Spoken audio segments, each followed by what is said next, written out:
Rabi, orang suka mengaitkan juga antara Yahudi itu identik dengan Israel. Itu sebenarnya gagal paham juga atau seperti apa? Ya ini masalah paling besar di Indonesia itu, masyarakat belum bisa membedakan antara Yahudi dan Israel.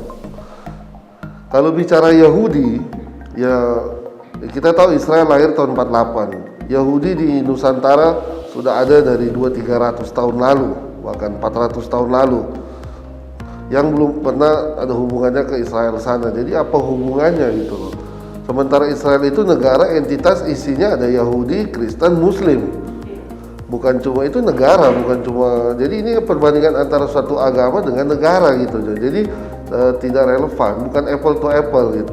Ya, tapi selama ini dengan keberadaan kaum Yahudi yang ada di Minahasa ini, bagaimana dengan dunia luar? Apakah sering menerima intimidasi atau seperti apa?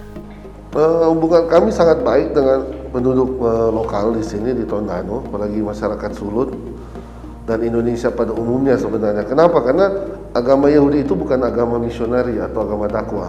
Kita tidak cari pengikut ya. Mau jadi pengikut itu harus belajar di atas 5 tahun, sehingga orang banyak mundur. Jadi sebenarnya tidak ada masalah selama kita tidak mencari pengikut dan mencari jiwa istilahnya. Dan kita, kenapa agama Yahudi ini sifatnya dia tidak mencari pengikut? Karena agama Yahudi ini satu-satunya agama yang menganggap surga itu bukan hanya milik orang Yahudi. Agama lain bisa masuk surga tanpa harus jadi Yahudi, nggak harus convert ke Yahudi dia masuk surga. Dia cukup religius dalam keagamaannya dia akan masuk surga. Jadi kita nggak klaim surga itu milik orang Yahudi. Jadi buat apa capek-capek berdakwah tentang agama Yahudi? Sehingga kami juga tidak selalu sering mendapati orang yang menolak keberadaan kami, karena kami hanya fokus sesuai di Taurat bilang, ajarlah anakmu berulang-ulang.